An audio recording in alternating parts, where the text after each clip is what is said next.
Olá pessoal, mais uma parte da nossa aula e agora vamos falar sobre fobia social. O que é isso, né? Eu acho que muitos alunos têm fobia social, tá? Fobia social designa no medo ou ansiedade acentuado e persistente em situações sociais ou de desempenho. A ansiedade faz o portador evitar essas situações sempre que possível, por medo de ficar constrangido ou ser ridicularizado. As situações comuns que provocam ansiedade pode ser falar em público. Então vamos pensar num aluno que está tendo que apresentar um trabalho e não consegue apresentar esse trabalho porque tem fobia social. Então ele tem um tremor de mãos, um mutismo, né? Não sai a fala, fica tão nervoso e acaba sofrendo muito com essa situação por ter sido foi uma exigência de repente e ele teve que se expor, tá? Então, o medo ou evitação de comer, escrever ou falar em público, ser objeto de olhar de todos ou encontrar pessoas estranhas. Então, vai ter uma sensibilidade acentuada a críticas, baixa autoestima e baixo rendimento escolar devido à ansiedade em testes. Então, a fobia social é quando essa pessoa não consegue desempenhar com qualidade a sua prova. Ele estudou tudo, ele sabe tudo, na hora da prova ele tira 0. Por quê? Porque ele tem fobia social e dá aquele apagão, né? Isso é muito sério, assim, porque algumas pessoas são extremamente inteligentes e pela ansiedade, pela fobia social, eles acabam não tendo uma boa posição, não consegue ter uma nota alta, de repente reprova por ansiedade. Tá? Então, os sinais e sintomas. Manifestações físicas: enrubescer, sudorese profusa, tremores, náuseas ou mal-estar gástrico e dificuldade em falar. Então a pessoa começa com tremor, né, um tremor fino de mãos, um tremor nem é fino, às vezes até é grosso, de tão forte que é essa adrenalina circulando naquele momento. Então a pessoa fica muito vermelha e começa a suar e a fala não sai, e ela acaba sofrendo com tudo isso, tá? Como é o tratamento, então? Terapia de dessensibilização para reintroduzir gradualmente a situação temida e técnicas de relaxamento, como relaxamento muscular progressivo, exercício de respiração profunda ou ouvir música calmante, também podem ser úteis. Imagens mentais guiadas, o paciente ensaia maneiras de relaxar ao se defrontar com um objeto ou situação que teve. Então aí, nessas imagens mentais guiadas, a gente vai pensar numa meditação, onde ele vai se imaginar fazendo essa prova e tirando 10. Então, assim, essas situações de fobia social, elas são muito sérias e devem ser tratadas o mais rápido possível, porque senão a pessoa acaba sofrendo muito na sua vida, principalmente porque a fobia social, ela aparece muito nas crianças, nos adolescentes. Então, um adolescente que sofre um trauma grande por ter que apresentar um trabalho e não conseguir, de repente na sua vida, no seu futuro, fica prejudicado, tá?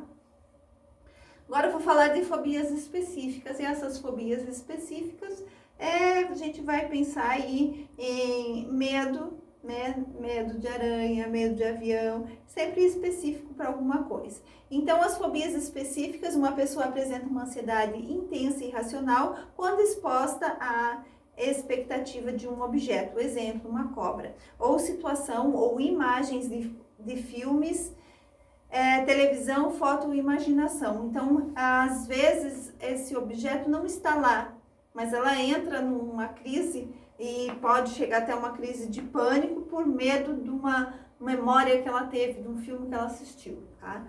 Em muitos casos, a ansiedade acarreta um comportamento incapacitante ou de evitação, que interfere na atividade ou até mesmo os confina em casa. Então, pode, por uma fobia específica, a pessoa fazer uma dificuldade de sair, tá? A ansiedade pode atingir níveis de pânico, especialmente se não houver uma saída evidente para fugir da coisa ou situação temida. Então, vamos pensar numa pessoa que tem medo de barata, ela entra num ataque de pânico quando vê uma barata. Sobe em cima da cadeira e grita. Aquilo ali ela não está fazendo porque ela quer. É inconsciente aquele movimento, aquela sensação, aquele tipo de situação. Porque realmente ela entra num ataque de pânico por medo daquela objeto, né, daquela situação. Então, os tipos de fobias específicas. Então, segundo o DSM, ele traz do tipo ambiente natural, do tipo animal e do tipo sangue e injeções. Nós, profissionais da área da saúde, profissionais de enfermagem, vamos fazer muitos procedimentos invasivos, como puncionar a veia, tirar sangue, e algumas pessoas que têm fobias específicas são desse tipo. Então, às vezes, você vai lá no laboratório, vai coletar um sangue, a pessoa pode até desmaiar de medo de coletar o sangue. Alguns exemplos aqui. Então, insetos, lugares altos, elevadores, escadas, túneis, água, tempestades, sangue ou injeções, dirigir em uma via expressa, andar de avião. Então, todos esses são fobias específicas. E as consequências, então? O paciente apresenta ansiedade grave ao se defrontar com a coisa ou situação que teme, ou mesmo com a ameaça da mesma. Caso evite rotineiramente o objeto de sua fobia, ele pode ter baixa autoestima, depressão e sentimento de fraqueza, covardia e ineficácia. Então a pessoa fica dizendo, poxa, mas eu tão grande, tenho medo de uma barata tão pequena, e ela começa a ter sentimentos, né, de depressão, de menos-valia, de que ela não é capaz, e sofre gravemente. Agora aqui, como que vai tratar essa situação, essa condição da fobia específica? Então, a fobia específica, a gente vai pensar, é muito raro se tomar medicação para fobia específica. Porque aquela técnica de dessensibilização ou exposição, ela é muito fácil da pessoa conseguir superar seu problema. Então, envolve geralmente a terapia por dessensibilização ou exposição, em que um profissional da saúde mental ou um companheiro de confiança expõe o paciente de maneira gradual ao que o assusta, até que o medo comece a desaparecer. Cerca de 75% dos pacientes se beneficiam significativamente deste tratamento. E outras técnicas vai ser o relaxamento e todas aquelas técnicas que a gente já falou em outros tipos de ansiedade. Não é aconselhável tomar medicação, porque a fobia específica é só sobre aquela situação, tá? Então, não se usa remédio e sim técnica de sensibilização e técnicas de relaxamento, tá? Agora eu vou falar do transtorno obsessivo compulsivo, e essa é uma situação bastante séria. Em outro momento a gente vai falar de uma personalidade obsessiva compulsiva, tá? Mas aqui eu preciso falar sobre essa situação, esse transtorno que acarreta muitas pessoas e causa um sofrimento muito grande. Então, o que é? O TOC, né, se caracteriza por pensamentos ou imagens indesejáveis, recorrentes ou invasivos, que são as obsessões. Aqui a pessoa tenta aliviar por comportamentos ou atos mentais repetidos, que são as compulsões. Então, vem um pensamento na sua cabeça e ela faz alguma coisa para aliviar esse pensamento. Então, vamos pensar uma pessoa que tem medo de doença, medo de contaminação, e agora está muito comum por causa do Covid-19, então muitas pessoas estão está aflorando muito mais o TOC. Então vem o pensamento de que eu contaminei a minha mão, então ela vai lá e fica lavando lavando, fica lavando. E ela pode passar horas fazendo esses rituais. Então vem o pensamento, a obsessão e a compulsão. Tá? Então as compulsões visam reduzir a ansiedade ou impedir a ocorrência de algum evento temido. Então eu lavo a minha mão por medo de me contaminar. E às vezes eu fico horas lavando. Eu conheci uma senhorinha idosa, a vida inteira ela teve transtorno obsessivo compulsivo, porque a filha dizia que ela a vida inteira foi assim. Ela tinha essa parte da mão, era uma ferida só, eram crostas e crostas, porque ela fazia esse ritual de lavar as mãos muitas e muitas vezes, e era um sofrimento muito grande. Eu precisei fazer uma visita domiciliar para conhecê-la, porque ela também não saía de casa, ela vivia uma situação muito grande devido à ansiedade, e ela tinha medo de se contaminar. Então, as obsessões e compulsões podem ser simples ou complexas e ritualizadas. As compulsões incluem comportamentos físicos, como lavar as mãos e verificar, e atos mentais, como rezar e contar. Os comportamentos e atividades obsessivo-compulsivos consomem mais de 1 hora por dia. E em alguns pacientes, os rituais compulsivos levam horas para serem completados e torna-se a principal atividade da vida. Então, a pessoa, de repente, ela deixa de fazer as coisas para fazer os seus rituais que precisa para organizar para aliviar aquela ansiedade. Então, os comportamentos compulsivos podem colocar em risco a saúde e a segurança, como uma dermatite grave ou uma infecção de pele podem ocorrer em consequência de lavar compulsivamente a mão. O toque afeta 2% da população, atingindo homens e mulheres.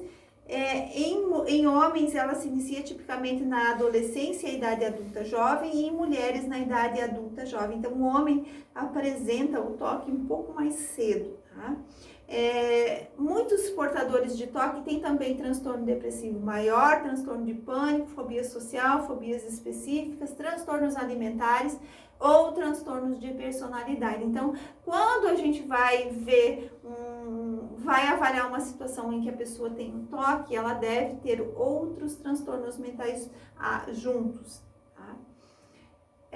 Um paciente com toque pode apresentar ou relatar pensamentos repetidos que ocasionam estresse, que é a obsessão, e comportamentos repetidos, que é a compulsão, como lavar as mãos, contar e verificar muitas vezes se a porta está trancada. A alteração social causada pela preocupação com as obsessões e as compulsões. Então, ela não vive mais porque ela fica só naqueles rituais, naquelas coisas que ela está fazendo, tá? As opções de tratamento para o toque, então técnicas comportamentais, técnicas de relaxamento, respiração profunda, relaxamento progressivo, meditação, imagens mentais guiadas ou música. Então a gente vai sempre lembrar que os tratamentos são muito parecidos em qualquer tipo de transtorno de ansiedade, tá? Uma indicação também são os grupos de apoio, que ajudam muito um paciente a olhar para a situação do colega que também tem um transtorno obsessivo compulsivo e conseguir gerenciar melhor essas situações. O programa de hospitalização parcial ou tratamento dia, onde a pessoa todos os dias vai até o hospital, né? E nesses casos de toque, às vezes precisa tomar medicação. E agora a última parte da nossa aula, que é a ansiedade de separação, que ela é uma ansiedade vinda e começa de repente na infância. Então é um medo ou ansiedade impróprios e excessivos em relação ao estágio de desenvolvimento, envolvendo a separação, envolvendo por 3 ou mais dos seguintes aspectos. Então, um sofrimento excessivo, recorrente ante a ocorrência ou previsão de afastamento de casa ou de figuras importantes de apego. Então, aquela criança que você fala, amanhã você vai dormir na casa do coleguinha, porque tem a noite do pijama. E ele entra em pânico e ele não consegue ir. Tá? E ele já vem esse sofrimento todo. Preocupação persistente e excessiva acerca de possível perda ou perigo envolvendo figuras importantes de apego, tais como doença, ferimento, desastre ou morte. A criança acha que sua mãe vai morrer, que a sua mãe vai ter uma doença grave e ela entra em um pânico tão grande e ela não consegue soltar da mãe. Preocupação persistente e excessiva de que um evento indesejado leve à separação de uma figura importante de apego. Exemplo, perder-se, ser sequestrado, sofrer um acidente e ficar doente.